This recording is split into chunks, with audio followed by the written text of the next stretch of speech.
WRKO and now on 93.7 HD2. Good morning, Boston. Jeff Kuhner, Boston's Bulldozer, 617-266-6868. You can also text us, 680-680. We got a lot to talk about today. Trust me when I tell you this.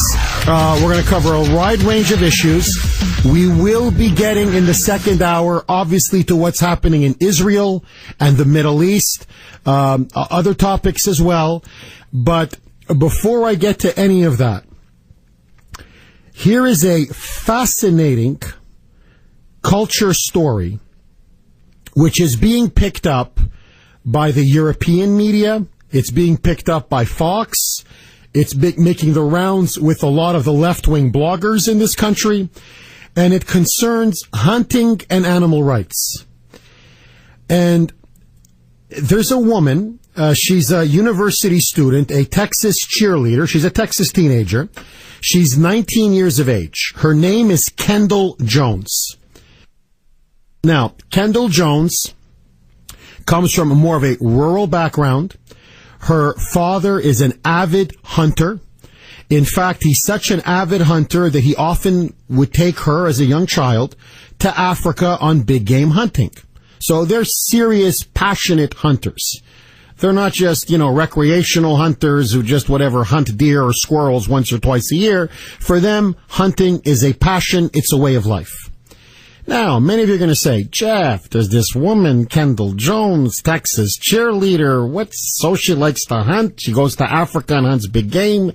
Jeff, what's the problem, Jeff? Oh, cool. Can I guess?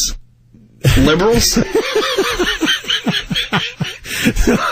The liberal left is up. They're up in arms. That's putting it mildly. Mildly. The progressives are absolutely outraged. In fact, I kid you not, there are many of them posting comments on Facebook saying they want this poor girl dead. They want her shot. They don't want her alive. They want somebody to take care of her.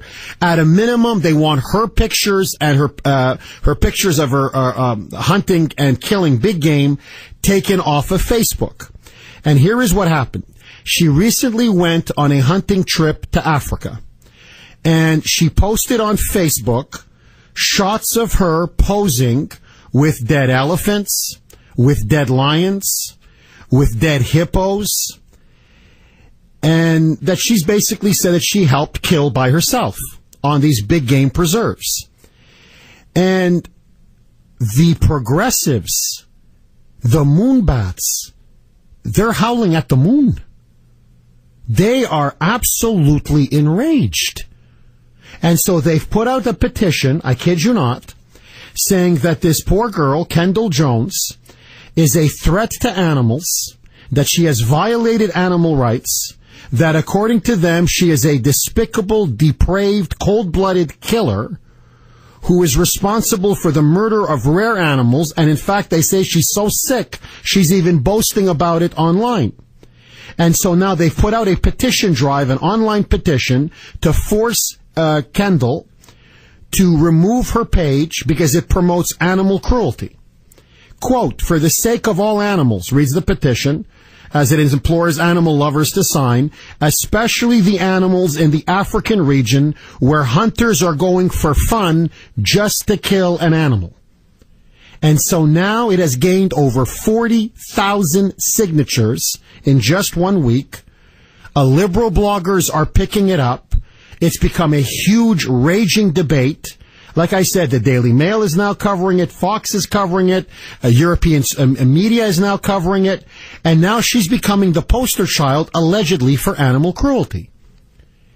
And so I got to tell you, I admire this Kendall's pluck, her tenacity, her courage, her bravery. Kendall Jones is not backing down. And so she recently took to Facebook. And she said, okay, let me address my critics one more time. Now, the reason why I'm getting into this is I want all of you to think about this. Look how she exposes in her response the arrogance of the left, how they put emotion before evidence, facts, and reason, and the law of unintended consequences, where they think by somehow being so outraged and feeling so upset at these alleged pictures of animal cruelty that somehow they're helping the animals or the people in where she was hunting in Zimbabwe or the people in Africa, when in fact they're doing the very opposite. So Kendall Jones takes them apart in a Facebook post, one by one by one. And so she says, first of all, one of the pictures of her with a rhinoceros, which looks dead, but in fact is not, she said is part of a green hunt. I never knew what that term meant until she explained it on Facebook, which is apparently you can sedate an animal. So she tracked the animal down, she tranquilized the rhinoceros, which is why it looks dead. She's posing with it, but it's not dead, it's just sleeping. It had been attacked by a vicious lion. And so they had sedated the rhinoceros so they can help treat the lion and save the lion. Then she goes on to talk about other kills that she's made. And she talks about an elephant that she ended up killing. And she was saying how this elephant, it was a mercy killing, because this elephant had already been viciously attacked by other animals, and so there it was bleeding, and she had to kill the elephant basically to prevent further pain and suffering. Then she goes on about the lions themselves, how she poses with several dead lions. And she says, you don't understand. These lions will go on some of these preserves, and because they want to mate with the lioness, they will come in there, chase away the older male lion, and then murder and massacre all of the cubs. And she said they do that because they want the other lion females to go back into heat. To reproduce again. So basically she's saying, so cubs, little lions, are being killed. So you're actually saving many lions by killing this male lion. Yeah, you kill one lion and you save 50. You save the cubs, the little cute little babies, the little baby lions, so they don't get massacred by this evil bad lion. And then they're going on about how dare she kill these beautiful, cuddly lions. And then she points out that for many villagers, this is their only form of meat. And so what she does is when she kills the lion, she eats the lion meat. Honestly, all kidding aside, I've heard that lion meat is phenomenal. I've heard people who've hunted in Africa, they go, Jeff, honestly, it's even better than steak. I go, you're kidding. They go, no, I swear, it's better than steak. She says they're so poor, and she's right, in these villages. There's no Stop and Shop. There's no Shaw's. There's no local grocery store. They don't have $20, as she puts it, to go in and start buying steaks. They're starving. They're hungry. They never even get to eat meat unless you kill a lion. And so there's a picture of her. It's actually a very sad picture. There must be at least 50 African villagers smiling ear to ear because she killed a big male lion, and now they're going to be able to eat meat because the meat is going to be shared with all the poor African villagers. And then they say, oh, but she's just going to these games, killing animals, and this is, rich white people do this, and this is a form of animal cruelty recreation. And she points out, well, no, we're helping to control the dangerous male lion population, which kills many animals, which in fact is a threat to villagers, which helps to feed the villagers, which actually ends up saving the less dangerous lions. And on top of it all, I pay a permit. And that permit is money that they use at the local communal council and village council to pay for things like, running water, tools so they can grow gardens, things that they use to feed the children, maybe even educate the children, give them some school supplies. So, point by point by point by point, she utterly rebuts and destroys every argument put forth by the progressives. And what is incredible is, and this is what, I didn't even look at the comments, I just look at the actual Facebook posting and the initial attacks. To me, this woman's a hero. To me, this is what I mean. This is good old-fashioned Americana, where hunters are the ones that care about the environment. Hunters are the ones that care about conservation. Hunters are the ones that, in fact, are helping not only the animals, but in this case in Africa, the local villagers. And when you look at the comments, you have all of these rabid progressives, these hardcore left-wingers, saying she should be killed for killing those cuddly animals. That somehow she should be murdered. She should be put out of her misery. Someone needs to take care of her. Someone needs to protect these animals. As if, I don't know what, she's going around indiscriminately shooting animals left, right, and center. They want her knocked off Facebook. They want her pictures taken off Facebook. They want her banned from Facebook. Why? Because she's telling the truth? Because she's celebrating hunting? Because, in fact, she's helping the people of Africa, in this case, the people of Zimbabwe? And what I find incredible is that here you have an image of a strong, self-reliant, confident, obviously skilled, talented female who knows how to hunt big game. You would think that the left, with their supposed championing of radical feminism, would be celebrating Kendall Jones. It's the same thing what they do with Sarah Palin, where they mock her because she loves to hunt. And I'm like, what's wrong with killing deer, especially if you eat it and you make deer stew out of it? You know, it's like I said yesterday, Jeff, when the economy collapses and we all have to go live in the woods, who do you want with you? Kendall or Hillary Clinton? At least we're eating with Kendall. And the thing is, here is, to me, the ultimate point, and then I want to get all of you to weigh in on this. Notice the fundamental liberal delusion. How they don't understand human nature. They don't understand nature. Animals are not your friends. This is not the mountain lion. This is not the Tony, the Frosted Flakes bear. This is not some little cuddly little cub and lion, and can't we all just get along? And, ooh, don't hurt the lions. The lions are so cute. Why do you have to kill the lions? Can't we all just coexist? Can't we all just get along? No. It's either kill or be killed. It's either eat or be eaten. If you're alone in the wilderness, I'm telling you right now, if you don't defend yourself, the bear is going to kill you. I don't care how cute they look in Disney cartoons. The lion is going to kill you. I don't care how many times they do the Lion King. And so it's this fantasy that these liberals project upon animals. They give them almost like human-like qualities. But they're so cute, and they're so cuddly, and they're so affectionate, and they look so nice, and it's not nice that we kill animals. And talk to the people of Africa. How many lions go around killing humans?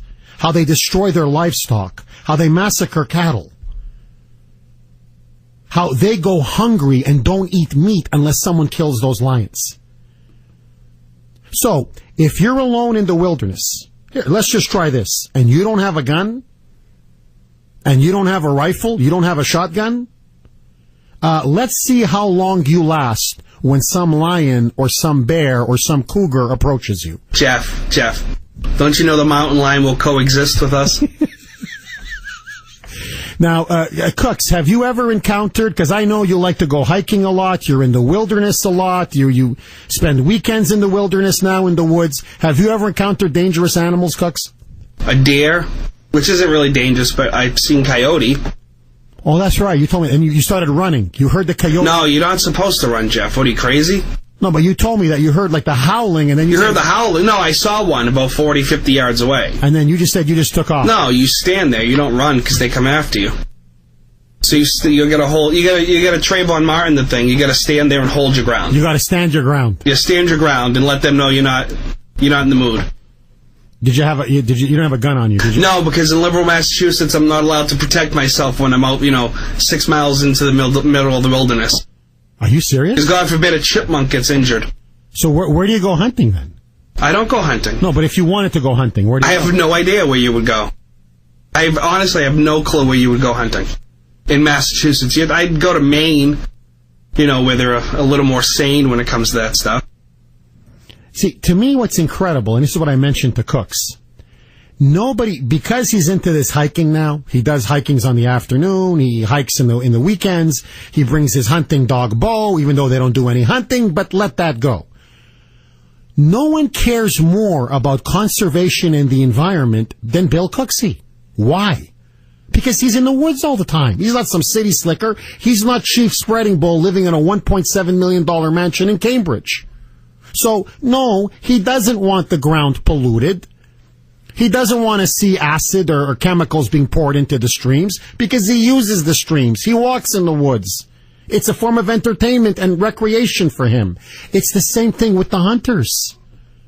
No one cares more about the animals. No one cares more about conservation. No one cares more about keeping the forest clean and the environment clean than the hunters. Because they manage it. They live in it. They live off of it. It's the elitist liberals in their swanky suburbs and their $2 million mansions who go on about the 1%, who are the ones standing there saying, oh, don't shoot lions. Oh, don't shoot an elephant. Oh, don't shoot a hippo. But when you look at the comments, like one that Cooksey tracked down, the first woman leading the charge to ban Kendall Jones from Facebook, what are the pictures on her Facebook? I kid you not, how to grill chicken. I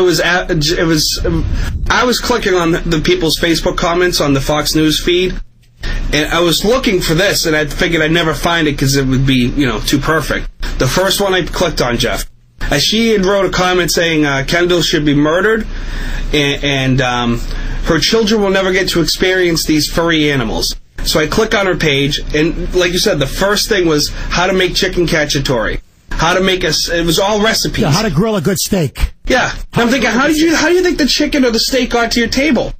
The chickens get killed.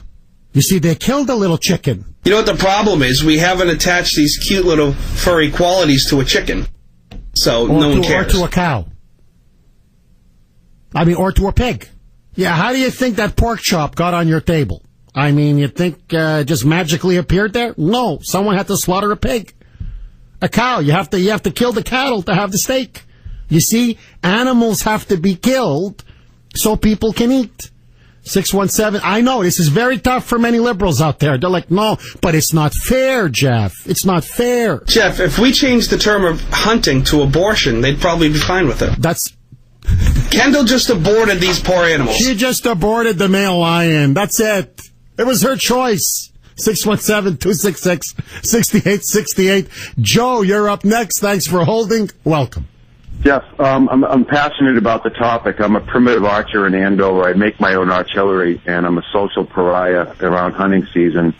People think that I'm like Hannibal Lecter out in the woods, and it's hysterical. I go into Starbucks with my camo top on, and people give me a wide berth because I guess they don't understand the whole mechanism of where we have dominion over all the animals in the world, and we're allowed to do that because we're meat eaters. And thanks for the topic, Jeff. I'm real passionate about it. Keep the show going. That's all I got to tell you, okay? Thank you so much, Joe. And keep on hunting, my friend. My dad, by the way, was an avid hunter. He went every year. He went moose hunting, deer hunting. My dad is an avid, almost semi-fanatical conservationist. So, do you know the people who are most pro-environment, genuinely pro-environment? Second Amendment conservatives. Hunters.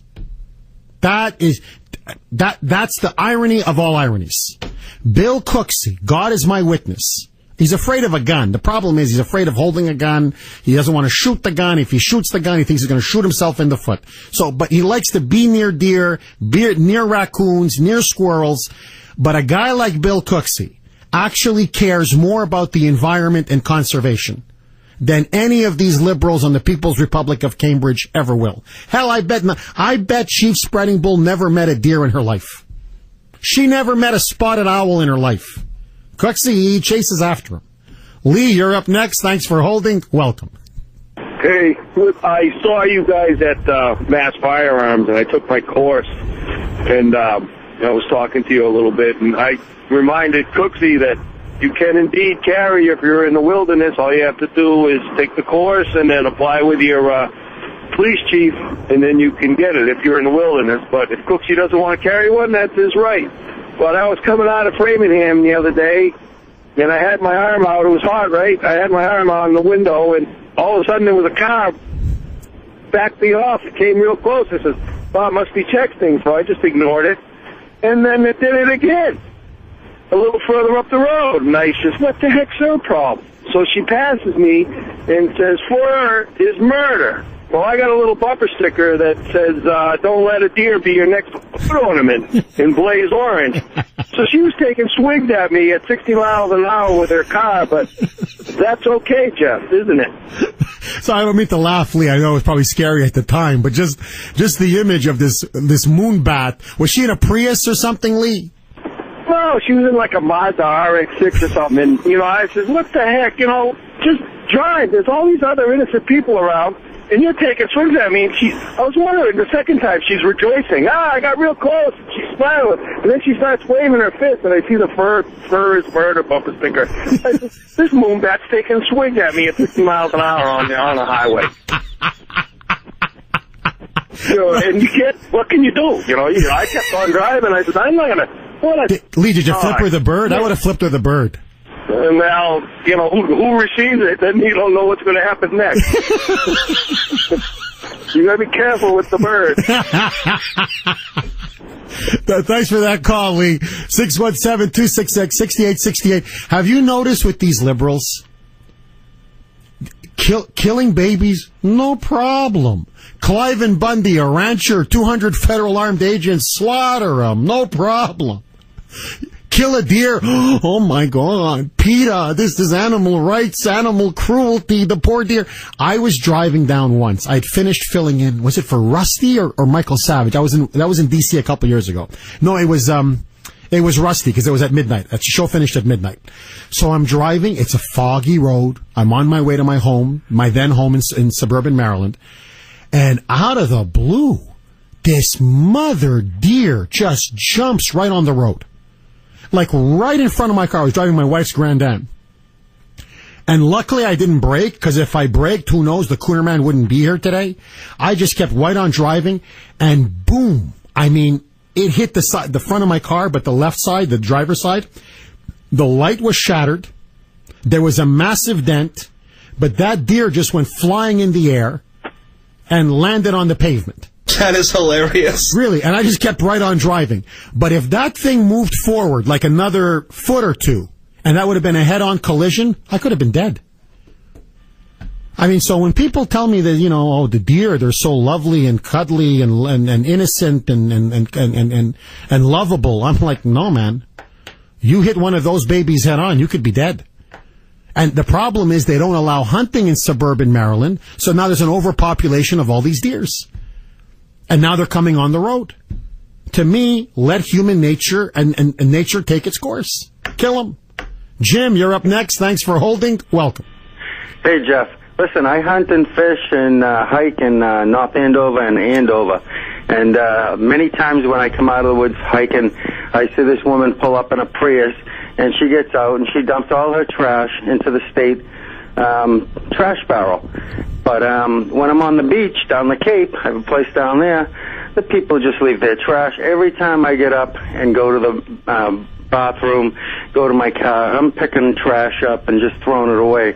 But in regards to North Andover, a friend of mine lives in the neighborhood. This woman is a big advocate for low income, everything else. But when they were going to build a low income housing near her home, she started a committee, signatures, the whole thing, fighting it. Oh. But she was a big liberal up until it was going to be near her in her home. neighborhood. Oh, I know. It's the same thing with I don't want to get sidetracked, but it's the same thing with illegal immigration. Oh, it's okay in Lynn. It's okay in Salem. It's okay in Lowell. It's okay in Chelsea. But God forbid in Brookline, Newton, or Wellesley, or Weston. Ooh, not where the beautiful people live. 6:30 here on the great WRKO. Let me ask all of you this.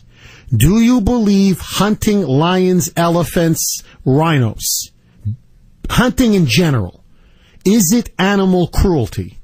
The left, for the most part, says yes.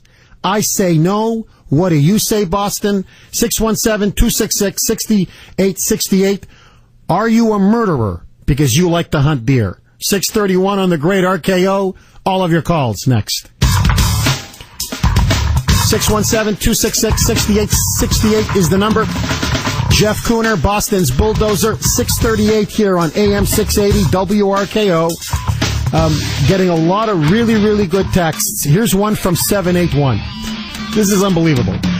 Quote, unquote, quote, Grizzly Man, unquote, is a documentary about a moonbat who thought he could go up to Alaska and live in peace with the grizzlies. One of them ate him. It's a true story. Go get the movie. I just YouTubed it, and there's actual audio of the grizzly attacking and killing him.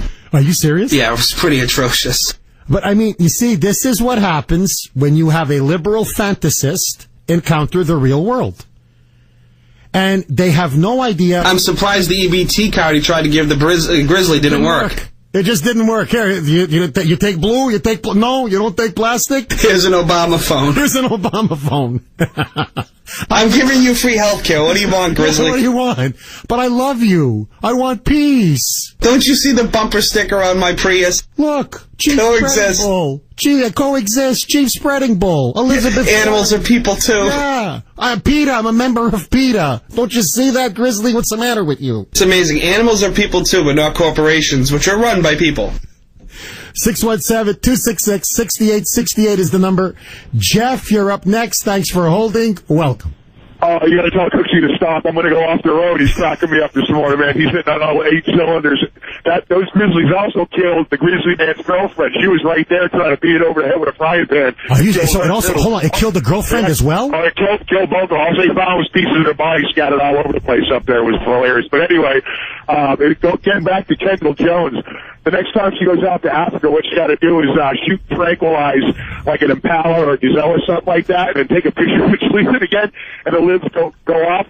Put the next picture of her with a fetus right there, and go, oh no, all they did was put it down so you give it this here abortion, because all this thing was going to be born into a life of travesty with literally eating predators everywhere. I was just saving it. No, I look at this woman. She's 19 years of age. She obviously can handle a gun.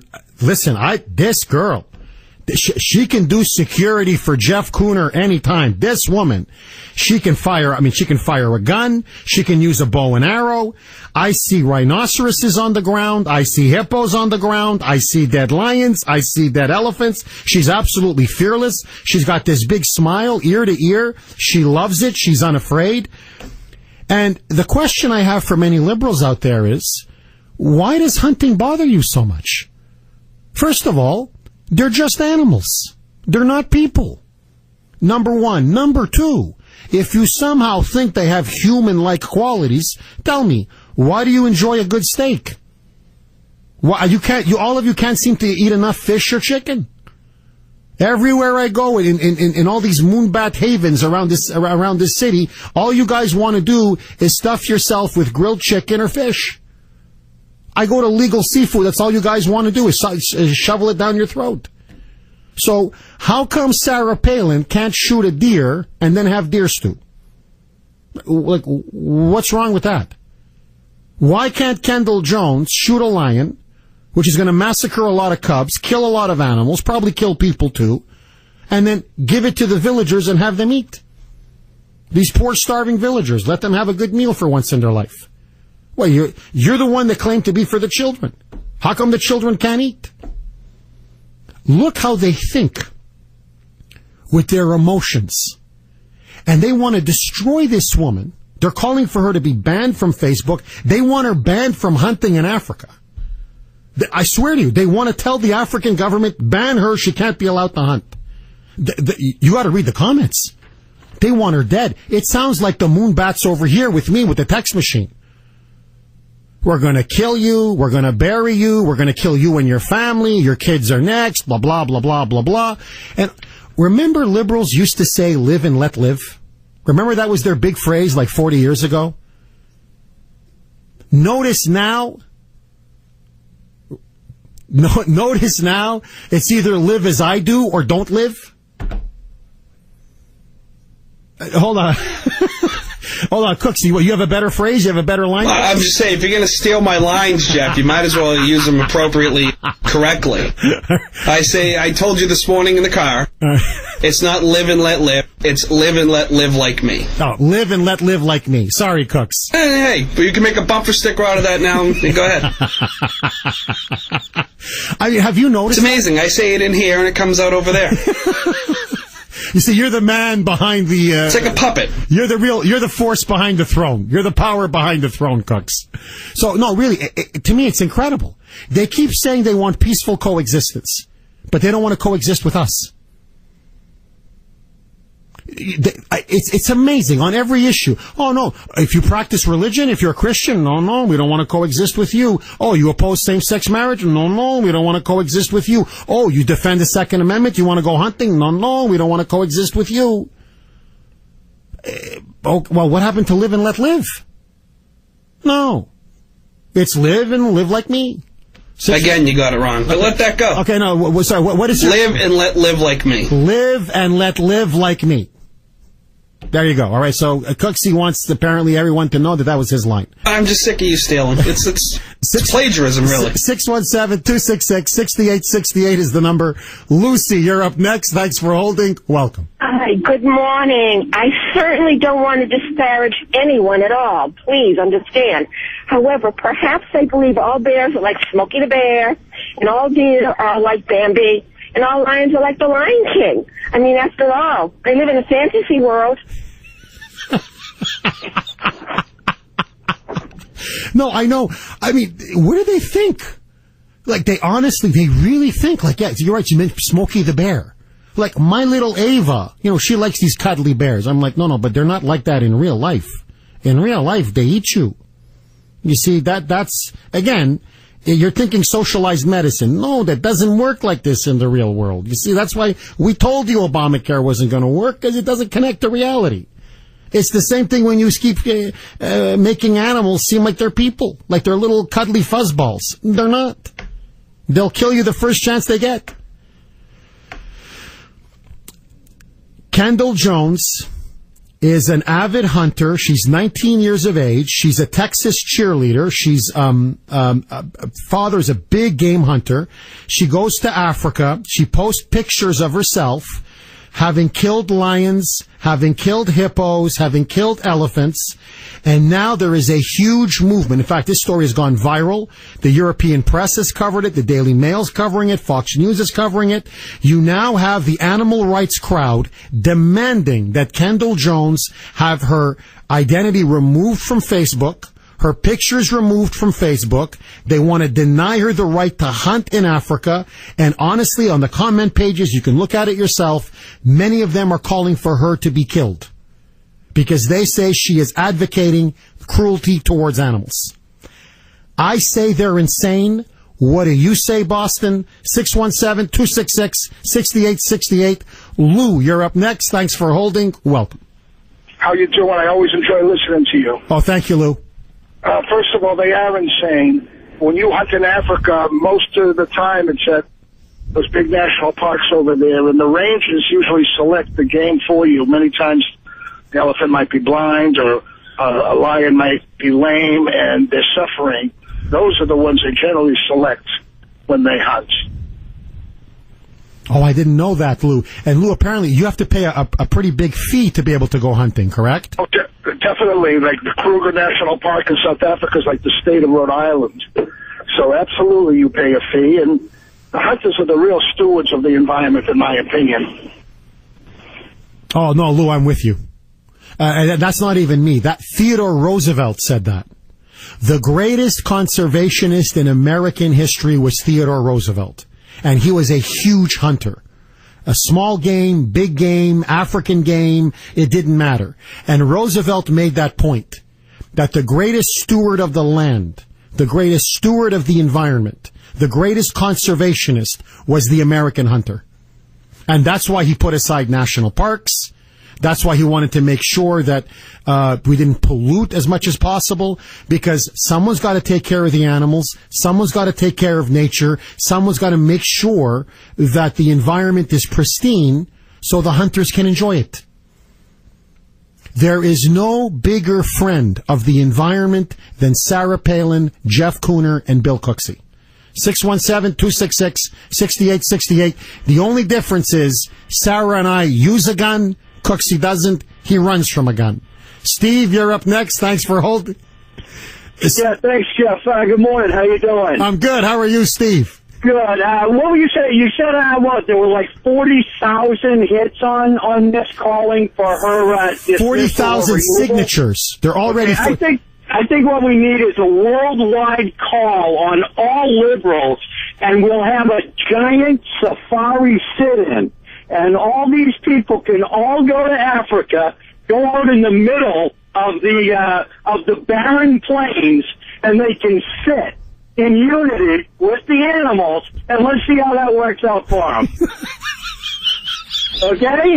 I think that would send a great message as to just how cuddly these beautiful animals are. Well, like that texter said, grizzly man, those moon bats that went up to Alaska. Well, I'd say ask them now, but they've been eaten. Just go up to Alaska and hang out with a grizzly for, 5 minutes. See how cuddly they are. 617-266-6868. Gordon, you're up next. Thanks for holding. Go. Good morning, Crusher. How you doing? I'm good. How are you, Gordon? Good. I think they should take her off of Facebook. That way they can make more room for some more jihadist Facebook posts with displays of people killing each other and cutting their heads off. That's more tolerable. No, Gordon, so I don't mean to laugh, but you're making such an obviously hilarious point. I never even thought about it. ISIS... they're posting pictures of all the people they've beheaded and executed. The graves, the whole bit. Now they've even gone, by the way, did you hear about this? They've now gone on to Facebook, and they now want Obama to send them the 40,000 diapers that Obama wants to send to these unaccompanied minors coming across the border. Because the Border Patrol says, you've got all these kids, they're staining themselves, they need diapers. And ISIS says, well, why don't you send us the diapers? Notice, the libs will never call for radical jihadists to be removed from Facebook. But Kendall Jones, because she happened to kill a lion or a rhino or a hippo, gone. Animal lover, hunter, Second Amendment person, off of Facebook. Radical jihadists beheading men, women, and children, no problem. That's the liberal mentality in a nutshell. Mike, you're up next. Thanks for holding. Go. Hey, Jeff, good program. Thank you, Mike. A couple of calls ago took my thunder. I know a big game hunter, and he's got rhinos, he's got lions, he's got everything all mounted in his house and stuff. It was pretty amazing first time I saw it. But the cost of those safaris are unbelievable, and as your previous caller stated, the hunters they hunt specifically with guides, and there's nothing. They're not out there running around like crazy men. Technically the liberals are running around like crazy men. But anyway, so hold on, Mike. Mike, sorry, because the way the liberals make it seem, hunters out there, they're not there with Uzis, just machine gunning and massacring every animal in Africa. No. This is not like a Rambo, except with animals. Like, you guys are just killing everything that you see in front of you. No, but you know what, Jeff? I mean, that's what a liberal does. He takes a topic or something and runs it to an extreme to the point that it's not true. Does anybody look it up? Does anybody check it out? No. They believe everything that comes down the pike, and it's unbelievable. Hey, listen, I'll let you go. One quick story. I got a son that's in pest control, and they do, I've got bait around my house for mice that eat your wires, cause short circuits, chew up everything, and carry disease. And I checked my bait traps the other day, and they were completely gone. So I called him. I said, "What the heck's going on? It's only been a couple of weeks." And he says, "Well," he said, "you must have a problem because all that's gone." But he said, "You know what? They're not going to be around much longer." I said, "Well, could they be chipmunks instead of mice?" He says, "Yep." I said, well, what's up with that? He goes, collateral damage. Now, I gotta ask all of you this question. Are deers, if you encounter them like in you're hunting in the woods and they're like 10, 15 feet in front of you, are they dangerous? Can like a deer attack you or eat you or bite you and you get rabies and you die or something? Or raccoons? Are raccoons dangerous animals that if you confront in the wilderness or whatever, they're 5, 7 feet away from you, that if they bite you or something, like I said, you can get some kind of fatal disease and die? I need to know this because for whatever reason, whenever Cooksey sees a raccoon or a deer, he's running in the opposite direction. And I just want to know why. 617-266-6868. Dan, you're up next. Thanks for holding. You're on RKO, and welcome. Jeff, another great show. Oh, thank you, Dan. My father started taking me hunting with him when I was about 5 or 6 years old.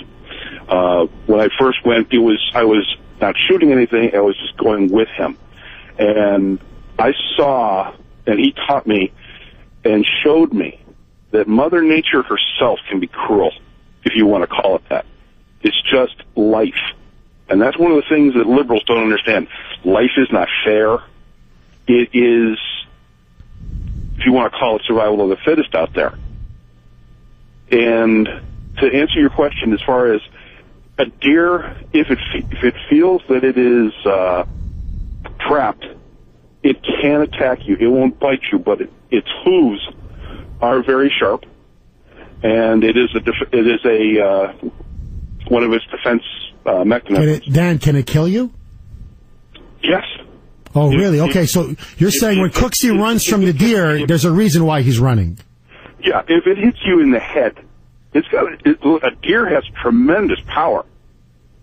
Raccoon has, if you ask specifically about a raccoon, they will, again, if the animal feels trapped, or if it is defending its young, it can attack you, and but some raccoons will carry rabies, things of that nature. Again, they look all cuddly and things of this nature, but they're not pets. They're potentially vicious animals. They can't, because they are trying to survive. Now, Dan, I got to ask you this. Yeah. Cooksey confronted a raccoon, which he initially told me was 25 pounds.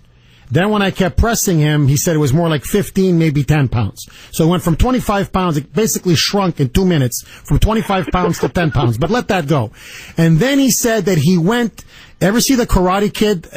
He went on like one leg, he lifted the right leg kind of upwards, he extended his arms, and he was like blowing at the raccoon, like trying to make himself seem like very big, like that he was also like a big kind of animal to try to scare the raccoon.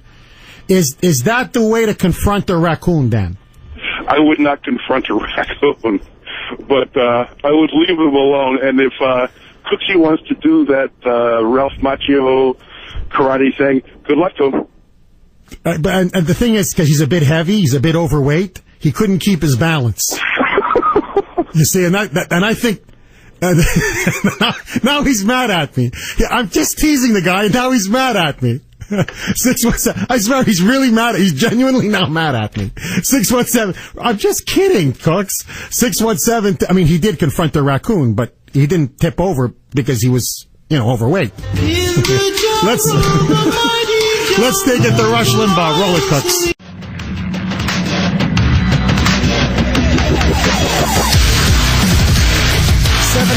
Here on the great WRKO.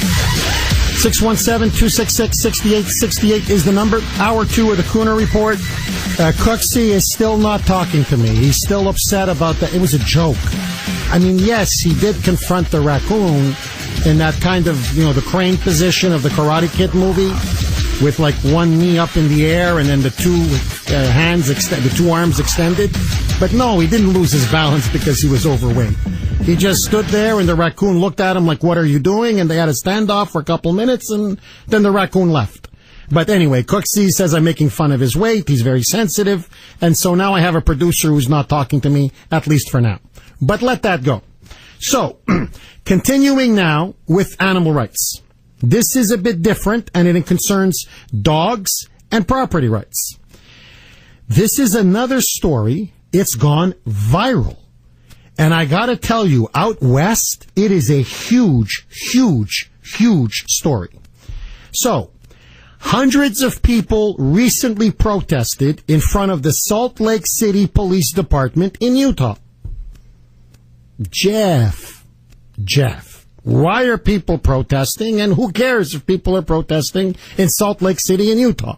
First of all, when I first read the story, I gotta tell you, generally, there's a lot of Mormons, as you know, in Salt Lake City and in Utah.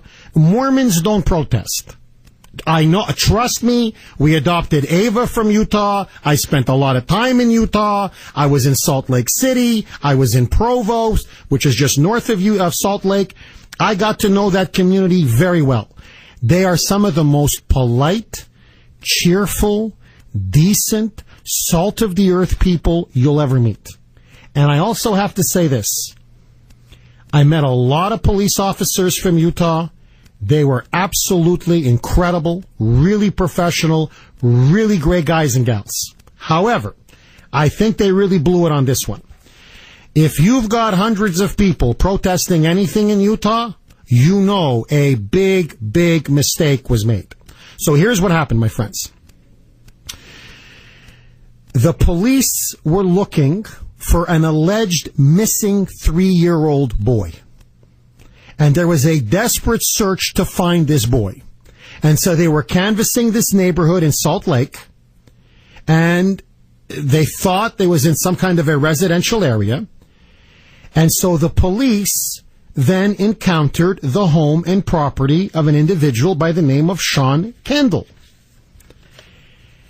And so, looking for this 3-year-old boy, the two police officers went into Sean Kendall's backyard, which was fenced in, and Sean Kendall had a dog, a 2-year-old dog by the name of Geist.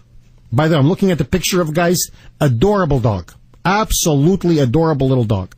Anyway, so there was Geist. He was loose, but he was running around in a fenced-in area. The police, looking for this 3-year-old boy, opened the gate, the fence door, the fence gate. Both officers walk in.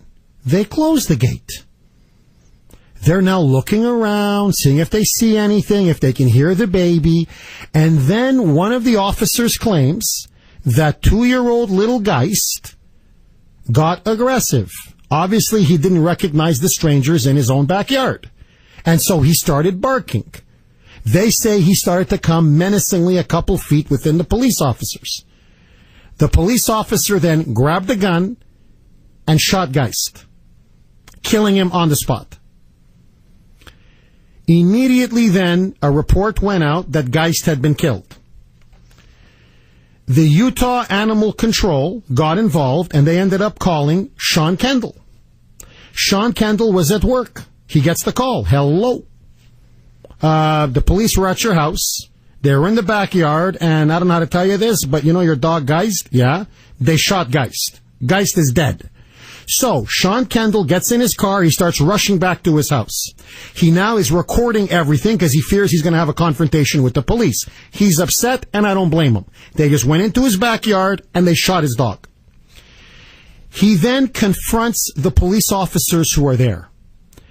The officer who shot Geist is not there at the scene. He left. So there's another officer. And so Sean Kendall, this is all now caught on video. It's all being recorded. He then walks up and confronts them at his home. And there's a couple of officers standing around. They know they're going to get the business now. They're really going to hear it from Sean Kendall. Quote, I'm asking why you guys went on my property and why he felt the need to kill my dog. As I told you, the officer who had pulled the trigger, he left. He was gone. One of the officers, his name is Sergeant Joseph Cyr, hope I'm pronouncing his last name correctly, C-Y-R, responds, quote, we entered the yard looking for a lost child. He was threatened by the dog and shot the dog. That's as simple as it gets. Now, what to me is amazing is the cops think, that's it, it's over. I gave you an explanation and you got to learn to live with it. Yeah, we went into the backyard. We were looking for a missing child. There was the dog. Dog started barking, was acting in an aggressive manner. Bang, we capped the dog. And it's that simple. What's your problem? Sean Kendall, quote, so I get to bury my dog because an officer couldn't back up and close the blanking gate? So what was the probable cause to kill my dog? Sir, probable cause to kill an animal does not exist. Probable cause is something... I'm asking why you guys went on my property and why he felt the need to kill my dog. Okay, I can explain the basic circumstances, and that is that he entered the yard looking for a lost child. He was threatened by the dog. So backing up slowly and leaving the residence is not an option? We're going to give you case number. What you're asking right now. Yes, can I have the officer's name and badge number that killed my dog? By the way, the dog, I'm getting some text. We were saying, Jeff, is it a pit bull? No, it's a hound dog. Really, from all accounts, everybody said Geist was a great dog. I mean, he barked a little, but that's what dogs do. He was just a nice hound dog. Now, what's happened is, after word of this took place, hundreds of people in Salt Lake City, first of all, the city is livid. People in the city are livid. The police are now under fire for being completely out of control, for behaving like a bunch of arrogant Gestapo thugs. And you have people now protesting at the Salt Lake City Police Department. And they're rabid. I mean, they're livid. They're angry. Here is what I don't get in all of this. And someone correct me if I'm wrong. What the hell happened to the Fourth Amendment? You have to have a warrant to go in somebody's home or in somebody's property or in somebody's backyard. Now, you say you're looking for a 3-year-old child. By the way, they found the 3-year-old child. You know where the 3-year-old child was, the little boy? I swear to you, God is my witness, sleeping in his own house. I don't know, whatever, they misplaced Junior. Junior fell asleep on the couch, or he fell asleep in the basement, or in the closet, or whatever it was. They panicked, they thought somebody had abducted Junior. Everybody's looking for Junior, but in fact, Junior was asleep in his own house, okay? But let that go. So that's a good thing. Nothing happened to the baby. You need a warrant. You can't just go into people's homes, or on people's property, or in people's backyards. Just for the hell of it? Or because you say you're looking for a child? Now, if you have suspicion that the child is in the house, people have heard sounds, people have seen a little baby, whatever, you go to a judge, you get a warrant, then you go on the person's property, go into his backyard. But look at this arbitrary police power that now we're granting, not just to police and local law enforcement, but to our government, to the NSA, to federal bureaucrats, to the federal land management. They think they can do anything. As if the Constitution and the laws don't apply to them. So if you have no probable cause, if you don't have a warrant, you're violating the Fourth Amendment. You're violating his property rights. Here, let me just flip it. Okay? Let me just flip it. Because when people think police, they go, ooh, they can do whatever they want. Just flip it. What if it was you or me? Okay? What if it was me or you? And little Mikey is missing? Oh my God, where's little Mikey? We gotta look for little Mikey. Someone may have taken little Mikey. Somebody may have abducted little Mikey. And I go on Cooksy's property. I just want to go, maybe little Mikey, I don't know, Cooksey works for that crazy Kuhner guy, that right-wing nut, who knows, maybe they abducted him. And then I go into Cooksy's backyard, or you go into Cooksy's backyard. And suddenly there's Bo. Arf, arf, arf, arf. They're barking. Obviously he's going to bark, obviously he's going to get aggressive, he doesn't know me. I pull out a gun, bang, I shoot him. I kill him. What would be the first obvious question everybody would say? What the hell were you doing in Cooksy's backyard? Or your backyard, or whoever's backyard? You had no business being there. Now, I understand they're police officers, but you need a warrant. That's that's Sean Kendall's property. Now, on top of it all, you go into someone's property, you violate their property rights, you violate their Fourth Amendment rights, you have no warrant, and then you're there, and you see little Geist, what, you're going to pick up a gun and shoot the dog? Why not call me crazy, back up a few steps, close the gate, and say, ooh, there's a little doggy in there, and move on. But they almost think like they have the right to go shoot someone's dog because they're the cops. This is clearly abuse of police power. This is, to me, clearly, you want to talk about animal cruelty? This is it. This was clearly the unlawful killing of an animal, of a dog. This is a violation of Sean Kendall's private property rights, of his privacy, and of his Fourth Amendment. And I'll tell you right now, this cop should be fired. There is absolutely no excuse for this. He should be fired without pension, without anything. 617-266-6868, and I usually love the cops. But guys, when you're wrong, like on this one, you're wrong. If this was your dog, what would you do? 617-266-6868. Sly, you're up next. Thanks for holding. You're on RKO. Go ahead, Sly.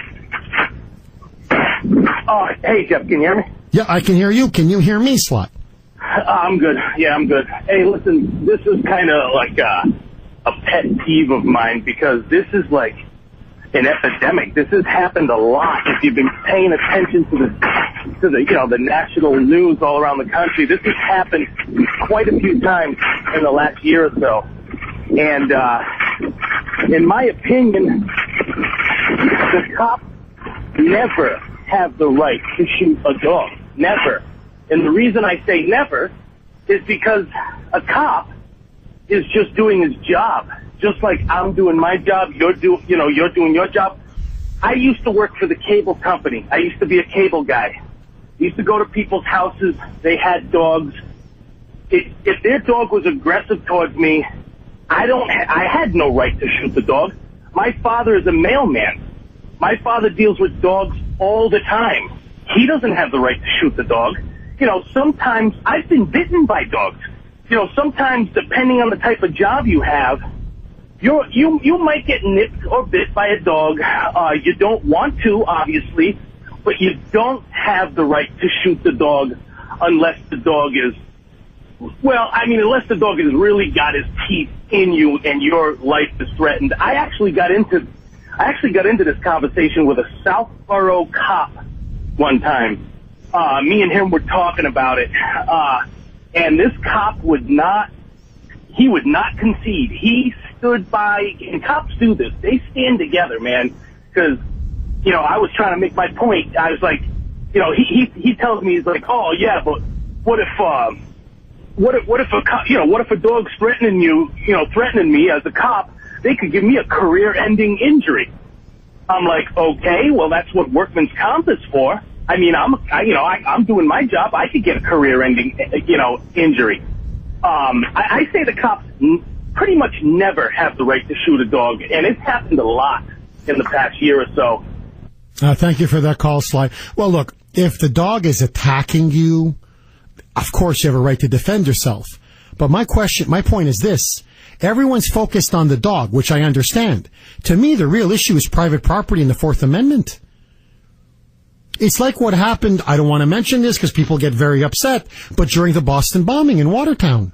I know, we're Boston strong. We're so strong. We're phenomenally strong. They were going house to house to house to house to house. Going into people's homes. I'm like, okay, you want to come on in? Come on in. They got to have probable cause to go into your house. They have to have a warrant. They can't just violate your private property and your Fourth Amendment rights like that. That dog is Sean Kendall's possession. They don't have a right to take your possession without probable cause, without a warrant. They don't. So somehow this notion that the police can do whatever they want for the sake of public safety is to me absolutely ridiculous. And then the police issue a statement, which to me is incredible. Oh, people are so upset that this dog was killed.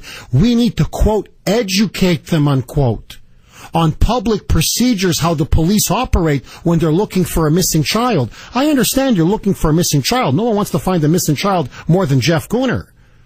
But just because there's a child missing doesn't mean you can start going onto my property or into my yard or into my house. Just go kick the door down and say, hey, we're looking for a child. Okay. Have you seen the child here? Have you heard a baby crying? Do you have any reason to come in here? And now this poor guy's dog is dead. And the police, what's amazing to me is they still don't get it. A man's home is his castle. And his property is his property. And unless you have suspicion of a real crime being committed, unless you have a warrant, you can't enter that person's property. 617, call me crazy. 617-266-6868. Gail, you're up next. Thanks for holding. Go. How you doing today, Jeff? I'm good. How are you, Gail? Very good. Has this poor man lost that dog? I agree with you. So why doesn't the guy sue this cop? Oh, I think he will. For negligence. Because this is negligence. And like you said, he should have had a warrant to go on there. And also, too, I'm scared of dogs. Petrified of them. I'm not going to go near a dog. I back up. Scared of them. That's the comment I wanted to say. Why doesn't this poor man go after this guy, sue him, and have this cop buy him a new dog? Well, that's what I said to Cooksey yesterday. I think at a minimum, they should pay for the costs of the burial or the funeral for this dog. They should. The police department should also pay for another dog, the exact same type of dog, and this cop has to go. He's got to go. I'm with Sean Kendall on this one. He said, if I make a terrible judgment on my job, I'm fired. You don't walk into somebody's backyard, a fenced-in area, and shoot the guy's dog because you felt, quote, threatened by the dog. You're the one that put yourself in the threatening position. You went into this man's backyard. The dog doesn't know you. What do you think the dog's going to do? Lay down and play with you? He's going to play a little doggy with you? No, of course the dog's going to be barking. What do you think the dog is going to do? And to me, I don't know, call me a wuss, call me whatever you want to call me. I see a dog barking, nice doggy, good doggy, nice doggy, and I close that gate and I'm out of there. 617-266-6868. Russ, you're up next. Thanks for holding. You're on the Kuhner Report. Go ahead, Russ. You know, Jeff, Sly really made an excellent point. None of us have the right to fire a weapon in the city, regardless of the reason. You know, we can't do that. And why should police, because they legally have a gun and can carry it, go ahead and shoot an animal? There's no question that they were trespassers. The dog, if anything, was only defending his territory, which that's their job. And I feel that the police acted inappropriately. I'm with you, Russ. As usual, you nailed it, buddy. 617-266-6868. And apparently, Geist is not a very aggressive dog. I mean, that's, I think, one of the reasons why everybody's so upset is that really Geist is just a good, loyal hound dog. The only one that's innocent in all of this is Geist. And the poor little doggy's dead. Paul, you're up next. Thanks for holding. You're on the Kuhner Report. Go ahead, Paul. Yeah. Hey, Paul.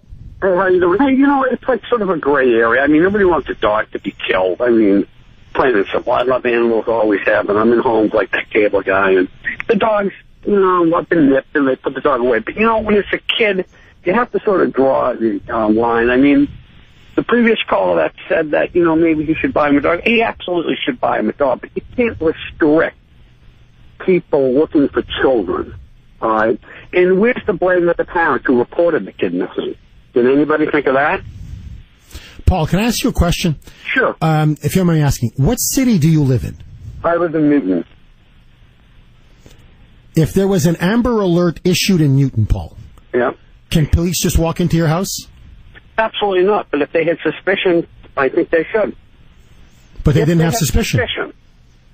But, Paul, honestly, they didn't have suspicion. They would just, there was a random search.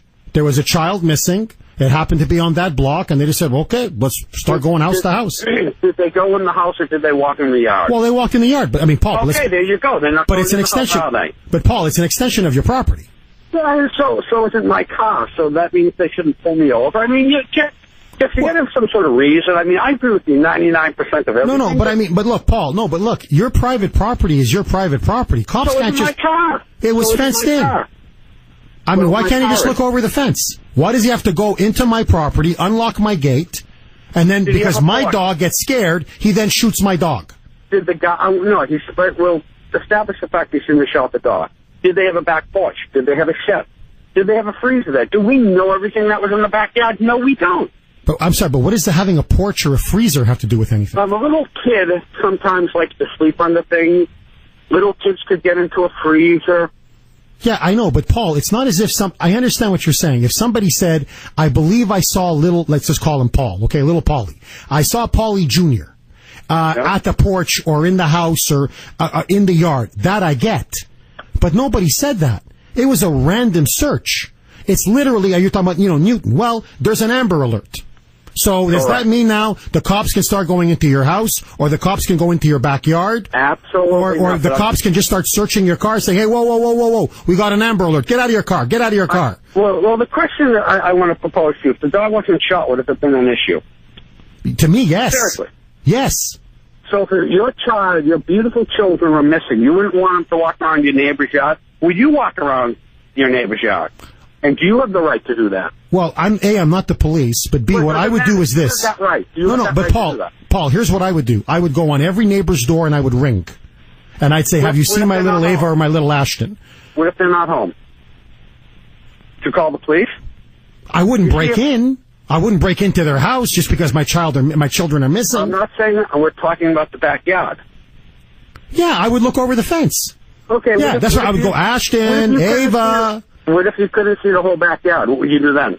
Would you walk in the backyard and maybe look around? Or if there was a canoe laying on the ground, would you listen? Paul, honestly, if I can't hear him, no. Really? I mean, Paul, come on, think about what you're saying. What you're saying is this. Because a child is missing, I can pretty much do anything I want to do because I'm looking for my child. No, you're stretching up there. No, well, you are. You're saying, well, go into... But look, you want to do. You're going to smash somebody's window, to see if your kid's in there, okay? Look, but if you're... Paul, let me ask you this. Can I go to, let's say you're my neighbor. Can I walk up to you because I can't find my child now. I don't know what happened to Ava or Ashton. Can I walk into your, Paul, hold on. I walk into your backyard. I don't find him. I go through your windows. I'm looking. Nope. Then I say, you know what? Hey, Ashton loves cars. Maybe, Paul, let me look at his trunk here. I think he's in the trunk. Let me open the trunk. Jeff, you know what? If you're a neighbor, I want to be fair and I'm very honest. Most of my neighbors, I don't even lock my house. You've learned to what? Sorry, I'm sorry, I can't hear you. You've learned to lock your house? Yeah, I never lock my house. Oh, you never lock your house? Why? Well, I don't need to. I have an alarm system, and it's just simple. If you're caught, you get caught. Trust me, I never walk in. Most of my neighbors are welcome to come in, so that's unfair. And with me, I'm in a different circumstance, but I understand your point. I know what you're talking about. Of course you don't have the right to do it, but you know what? I'm assuming most neighbors wouldn't mind it, and I understand where you're going with the police, but, we have to find some common ground. Yes, should the cop be, get in trouble? Absolutely. The call that he should have backed away. It's not even simple. The cop's an idiot. We understand that, but you can't limit the police looking for a child. Paul, I want to thank you for that call. Look, we agree to disagree, but thank you for that call. You made some very good points, Paul. Look, to me, rights are very important. We have to defend them at all costs, especially the Fourth Amendment and private property rights. And to me, what's happening is I believe you're seeing growing abuse of police power. Local law enforcement, national power, federal power, military power, surveillance power. My home is my castle. You don't have a warrant. You don't have a right to be on my property. Linda, that's just the Kuhner man. Linda, you're up next. Thanks for holding. Linda. And you can hear my two dogs barking in the back. Linda, shoot him. Oh, my God. Shoot him, Linda. Shoot him. If I'm a cop, I'm going to shoot him right now, Linda. Well, you know what? The little one barks all the time, and then I have a golden retriever who is the friendliest dog in the world. She'd jump on you and, just want to play with you all day long. But I'll tell you, the point I want to make is this. If this child was found at home sleeping in a bed, did not the police go to that home first and scour the entire house, room by room, instead of assuming that maybe the kid was out and about and walk into somebody's backyard and shoot and kill the dog? That, to me, would be common sense.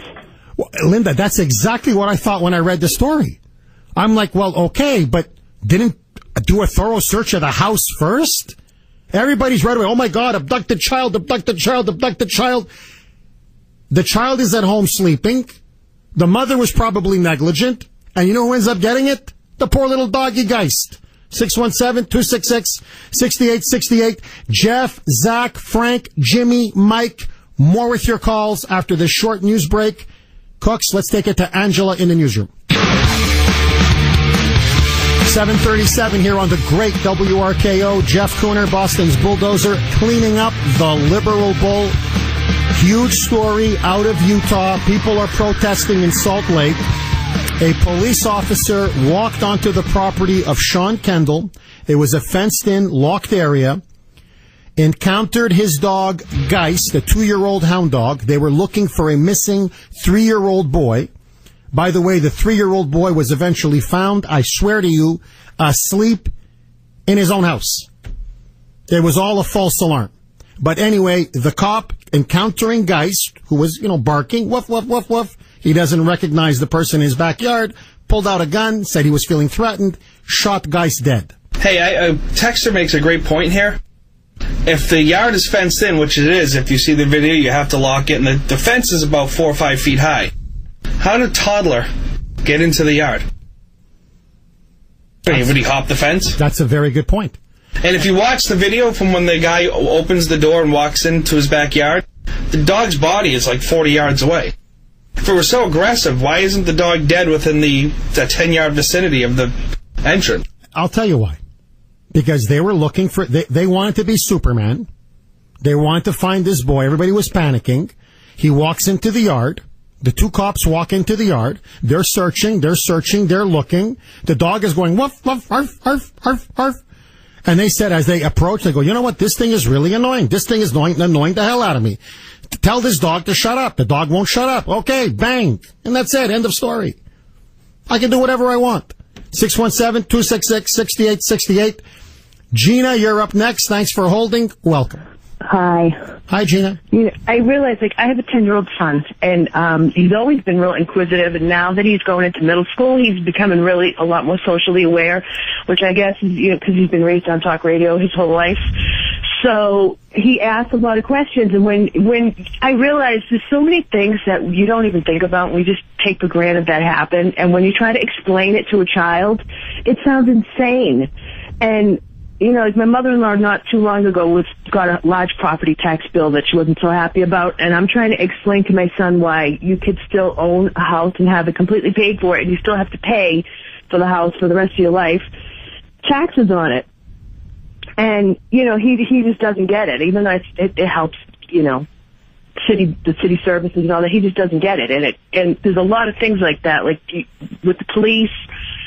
There's just so many things that we just take for granted that's just the way it is. And when you try to explain it to a kid, it sounds insane. And I think the more that we try to be around kids and try to explain things, it's going to make people realize we have to do a lot of changes around here. There's things that you just take for granted we shouldn't take for granted. We shouldn't just allow it to happen. Well, Gina, look, you're right. You're completely right. See, look, freedom is never lost in one fell swoop. In fact, Thomas Jefferson said that repeatedly. It's always eroded slowly. I mean, we use the analogy of a boiling frog. You throw a frog in boiling water and it jumps out right away. But if you put it in cold water and raise the temperature bit by bit by bit, literally the frog will not notice it's being boiled to death. Historically, Jefferson looked and said, no, very rarely does it just happen, boom. Like the Bolshevik Revolution, that's rare. Where they even Hitler took a few years to consolidate his power. So it's never done overnight. It's done increment by increment by increment. And what I'm seeing is this sense that, and look, I love the police. I know they have a very difficult job. Whenever there's doubt, I always err on the side of law enforcement. Don't get me wrong. I love the cops.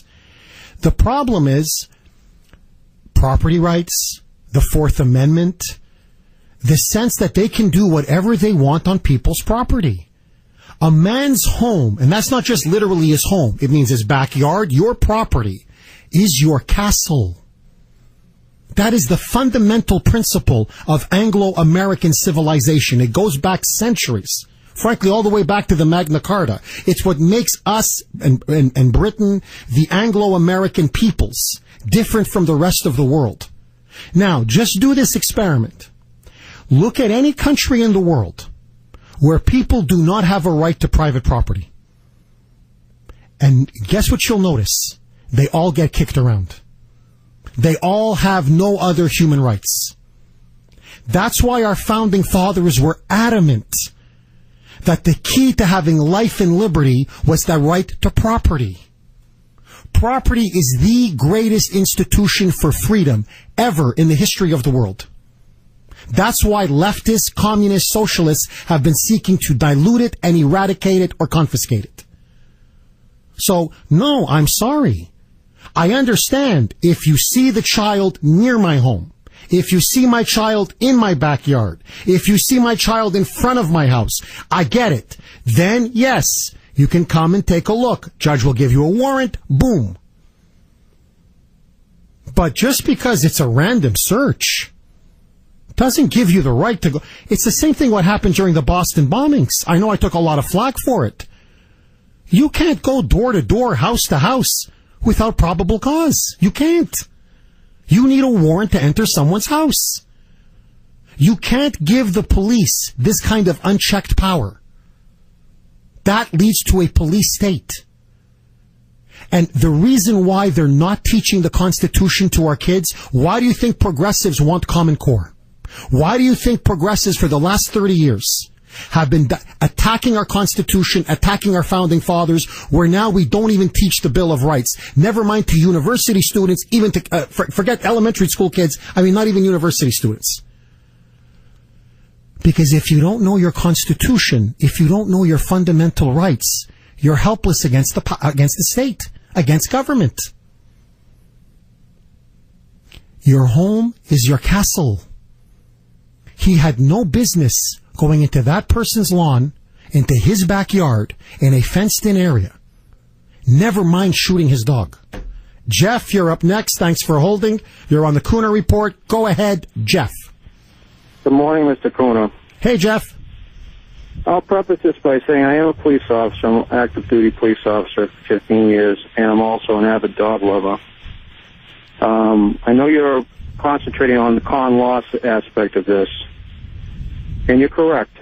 Consent or a warrant are the two prongs that have to be met to enter a home under the Fourth Amendment. But also, you all should explain to the listeners about exigent circumstances, which I'm sure you understand. Yes. Fresh, continuous pursuit, person in danger, or destruction of evidence. So you have to look at the facts of this case, and we don't know what the facts are, what the state of mind of the police were. I don't know the facts, and that's the key here. Apparently, the person in danger may have been what was in play here. I don't know. I can tell you I've had many instances in my career where I've had very close calls being almost attacked by dogs, and I would have had absolute justification in deploying lethal force. Luckily, I didn't have to have that happen. But I can tell you it's a pretty... I don't know the facts of this case, but I can tell you most police officers don't go out of their way in the morning looking to shoot a dog. It's not something that's very pleasant. I can't imagine that the police officer had to do this felt very good about it afterwards. Jeff, let me ask you this as a police officer. When you hear about an alleged missing child, in this case a 3-year-old boy, is it not police procedure to check the house that the boy is living in first thoroughly, before you then scan out and start searching other homes or other areas? You're correct, but we don't know if that was done and he was missed. He could have been sleeping in a closet under some blankets, so we don't know, and they maybe missed the child in the first sweep of the house. And then you've got parents that are panicking. They're trying to contain the area and do a grid search within a contained area. We have done, police do force entries into homes a lot. You have 911 hang-ups, and you have someone that is in a house that may be down in a medical situation, and a decision is made to take the door down. The fire department is called, and sometimes those people are not home, and you end up with a busted door. But this is what happens under the exigent circumstances, which means, as you know, It demands an immediate, reasonable demand for immediate action. So I don't know the case, and I don't know the facts, but I think it's unjustified to just put a sweeping condemnation that they were acting like jackbooted Gestapos just marching through people's property. I think that's kind of over the top. Jeff, let me ask you this. As a cop, a child is missing. They're searching houses all over the place, backyards. Now, they hear a baby crying inside a house. Do you just walk in? Exigent circumstances. I'm sorry, can you repeat that again? There's a child out there, and there's a child missing. Now, and you're out looking. You're looking at homes, you're looking in a neighborhood, and you suddenly hear a baby crying in a house.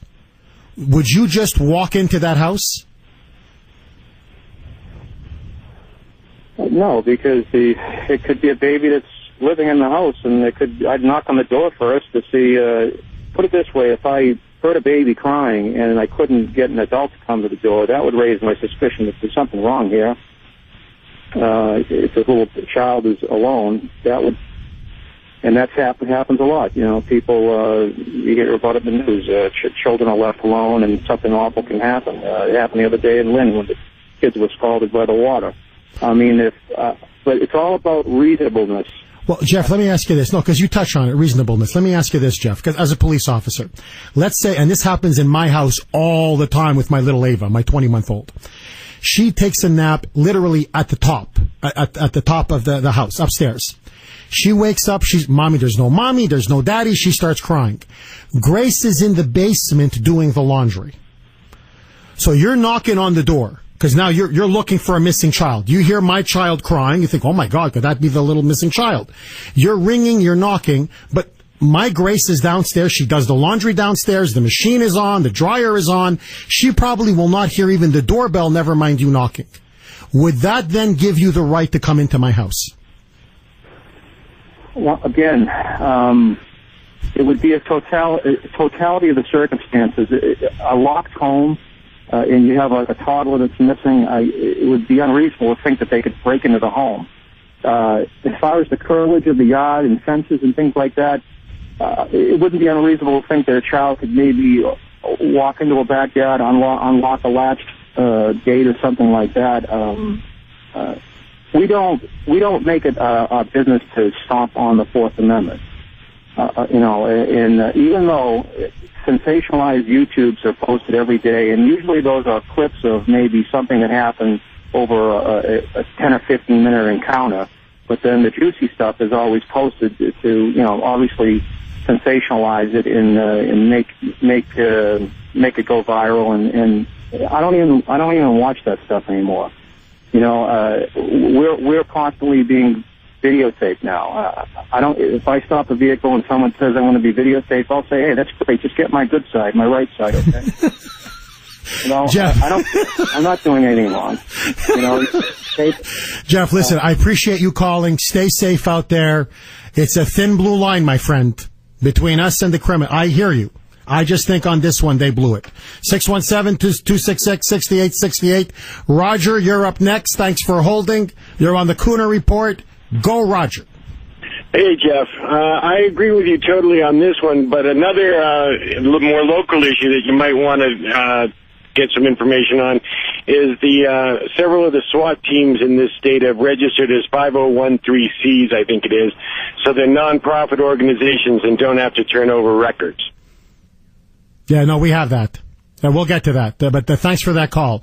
Zach, you're up next. Thanks for holding. You're on the Kuhner Report. Go ahead, Zach. Hey, Jeff, but you are entirely correct, and that last officer was actually brilliant because he said it's all about reasonableness, which means to me with police you have to have utmost common sense. Now, you hit several points. One, common sense, the gate's 4 feet high, the guy had to walk in 40 feet, and then he shot the dog. Or, the dog obviously probably didn't charge him. So, two things. One, why didn't they mace the dog? Maybe they carried mace, maybe they didn't. 3, the common sense factor definitely is into play. And 4, one point you haven't touched on, why didn't, if the cop was so heartbroken about, shooting the dog or whatever, why didn't he stay and explain to the owner? I'll tell you why. The sergeant came on the scene and said, hey, Joe, you just blew away this guy's dog. You got to get out of here. We can't have the owner talking to you. No, I know. And Zach, just to reinforce your point, the cop is still on duty. He hasn't been fired. He hasn't been reprimanded. Nothing. No, you come, look, here's what happened. They go, oh my God. Joe, what the hell did you just do? You just shot the dog dead. Why couldn't the cop just walk to the back gate and yell, cops, police, I'm entering, anyone here? And then I'm sure the dog would have barked and ran over to the fence. Then he could have said, oh, okay, we'll hold off here. But no, he just had to barge in. No, I know. And the thing is this, look, I think this is the argument that I think will win it. And I wanted to go there with Jeff, but look, he's a nice guy. Obviously sounds like a very nice cop. But the argument is this. All right, Jeff, take away your uniform just for a second. Okay, you're out, whatever, you're doing chores, you're at Stop and Shop. Okay, you're at Shaw's, you're buying groceries. All of a sudden you get a call. Jeff, you gotta come on down here. The cops came in, they just shot your dog. They just shot little Geist. The what? And then so you come, you drive up to your house, you look around, and you see all these cops sitting in front of your house. They go, Alec, I'm sorry, there was this missing child. We've now found the child, by the way. 30 minutes later, they found the child. But we thought the little Mikey was missing. We found little Mikey, but we were looking for little Mikey. We happened to go into your backyard. We see the dog. The dog was, your little Geist there was barking like crazy, a little aggressive, and so we shot him, okay? And you're thinking, what does this have to do? Why did you shoot my dog? Okay, I get it, a child is missing, but so because a child is missing, before I know it, you're in my property, you're in my backyard, and my dog is dead. It's just not right. No matter how you slice it, it's just not right. AM 680 on your radio dial, and now 93.7 HD2. 7:58 here on WRKO, AM 680. Jeff Kuhner, Boston's bulldozer. Jimmy, you're up next. Thanks for holding, and welcome. Good morning, Jeff. Hey, you're 100% right about police procedures. That happened with me in 1963 when I was a toddler, and I had a young mother, and I just had my Tonka Jeep. I always wanted one. When I was a man, I bought one, and I was conked out under the bed, and she didn't think that I could possibly fit under there. The Boston police come, they search the house. I vaguely remember being slid across the linoleum and him picking me up, saying, "Wise guy," use your head. You're absolutely right. No, I know. This actually happened to me once as a young boy. I don't know what I was. I was tired. We were playing around. We were playing hide and seek. I was like 8 years old, and we had guests over at the house. And it was like kind of a bit like 9 o'clock at night. And so I went under my bed to hide. And they were looking for me and looking for me and looking for me. And frankly, I got really comfortable down there. And before you know it, I'm asleep. And everybody's like, where's Jeff? Where's Jeff? Where's Jeff? And so they went downstairs. My parents were downstairs. They were entertaining downstairs. My mother starts panicking. My father starts panicking. People are yelling. People are screaming about maybe this is going on for I was told, 15, 20 minutes. Suddenly, my sister was the one who found me under the bed. Yeah, but Jeff, you're leaving out an important part here. And when my dad I should see my dad. Oh, he said, young man, what the hell? I'm like, oh my God, was my dad livid? But sorry, go ahead, Cooks. You're leaving out an important part here. In Croatia, you don't have mattresses. You slept on a bale of hay. So it's tough to see you. That was, that was in Canada, Cooks. I've been to Croatia 5 times in my life. I wasn't even born in Croatia. Do you know how many Croatian jokes this guy makes about me? I'm really honest. Could you tell him all the jokes you're making about Croatia yesterday? He just bombards me with Croatian jokes nonstop. He's always saying I should be joining them at the border. Because I'm an illegal immigrant just because of my Croatian background. This is unbelievable. All right, my friends. Up next, speaking of illegal immigrants, up next. Notice no illegals are trying to get into Croatia. Yeah, so I shot back. I said, yeah, that's because they would be shot. And then he texts me back saying, yeah, what, with slingshots? You see the kind of abuse I keep taking all the time. But anyway, speaking of illegal immigrants, Protesters stand up to all of these illegals being sent out to California and San Diego. Protesters confront the migrants. We've got that story. Don't touch that dial. News at the top and bottom, talk in between. Executing assigned host duties flawlessly because I can't do wrong. This is AM 680 WRKO, Boston.